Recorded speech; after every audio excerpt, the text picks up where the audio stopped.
Bonsoir chers auditeurs et chères auditrices de notre web radio R212, notre chroniqueur de l'ODJ, Adnan Benchakroun, partage son avis et sa réflexion avec vous dans cet article intitulé de la dénazification à la devoukinisation. Le voici en podcast pour vous.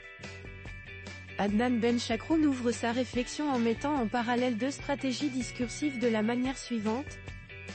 Quand la rhétorique politique s'arme des idées polarisantes, la scène politique mondiale continue de surprendre par la créativité des discours utilisés pour mobiliser les masses et justifier des agendas. Après que Vladimir Poutine a invoqué la dénazification pour légitimer l'invasion de l'Ukraine, voilà que Donald Trump, fraîchement élu, semble vouloir s'engager dans une devoukinisation de l'Amérique. Deux contextes différents, mais une mécanique commune, l'exploitation des peurs et des fractures idéologiques pour polariser et consolider le pouvoir. Notre ingénieur met en perspective la justification de la guerre en Ukraine par Poutine ainsi. En février 2022, Vladimir Poutine a déclenché une guerre en Ukraine sous prétexte de dénazification. Selon le Kremlin, cette opération visait à éradiquer l'influence néo-nazie prétendument omniprésente dans le pays.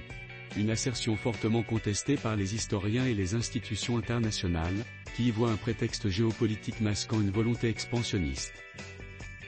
Adnan Benchakroun insiste sur l'impact de cette rhétorique sur l'opinion publique russe en disant « Ce discours s'est révélé efficace sur une partie de l'opinion publique russe, éveillant les souvenirs de la Seconde Guerre mondiale et capitalisant sur le sentiment nationaliste. En Occident, cependant, il a suscité l'incrédulité et renforcé l'unité des démocraties contre Moscou.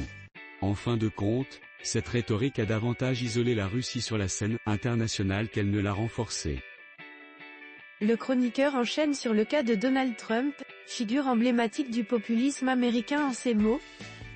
De son côté, Donald Trump, emblème du populisme américain, semble prêt à relancer sa croisade contre le wokisme. Ce terme, initialement utilisé pour désigner une prise de conscience des inégalités raciales et sociales, a été détourné par les conservateurs pour englober tous ceux qu'ils jugent excessifs dans les idées progressistes.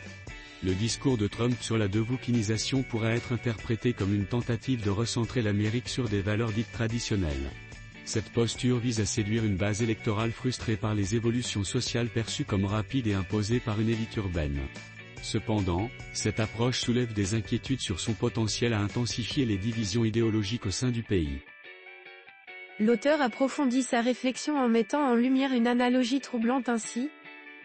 Malgré des contextes radicalement différents, la dénazification de Poutine et la devoukinisation de Trump reposent sur une même logique, simplifier des problèmes complexes pour en faire des luttes existentielles. Dans les deux cas, ces récits polarisants jouent sur les émotions, qu'il s'agisse de nostalgie nationaliste ou de peur d'un changement culturel imposé. Toutefois, l'auteur met en garde contre les risques inhérents à ces stratégies politiques de cette manière. Cependant, les risques sont multiples. De telles rhétoriques renforcent les clivages internes et minent le dialogue démocratique, qu'il s'agisse d'une société russe déjà étouffée par la propagande ou d'une Amérique fracturée entre progressistes et conservateurs. Pour conclure, Adnan Benchakroun insiste sur le rôle crucial des citoyens et des médias en ces termes. Les discours populistes, qu'ils soient géopolitiques ou culturels, ont en commun de détourner l'attention des véritables défis. Dans le cas de la Russie, la question d'un état de droit et de liberté fondamentale est éclipsée par un récit militariste. Aux États-Unis, la rhétorique anti-woke détourne des enjeux plus urgents comme les inégalités économiques ou le changement climatique. Face à ces stratégies, la vigilance des citoyens et des médias est cruciale. La manipulation des peurs et des fractures idéologiques, bien qu'efficace à court terme, fragilise les sociétés à long terme, posant un défi majeur pour la démocratie. Chers auditeurs de la web radio R212, merci d'avoir été à l'écoute de ce podcast et de partager avec nous ce moment d'échange et de découverte. Votre présence et votre fidélité sont notre plus belle récompense. On se dit à très bientôt, si vous le voulez bien. Avec toute notre gratitude, l'équipe de R212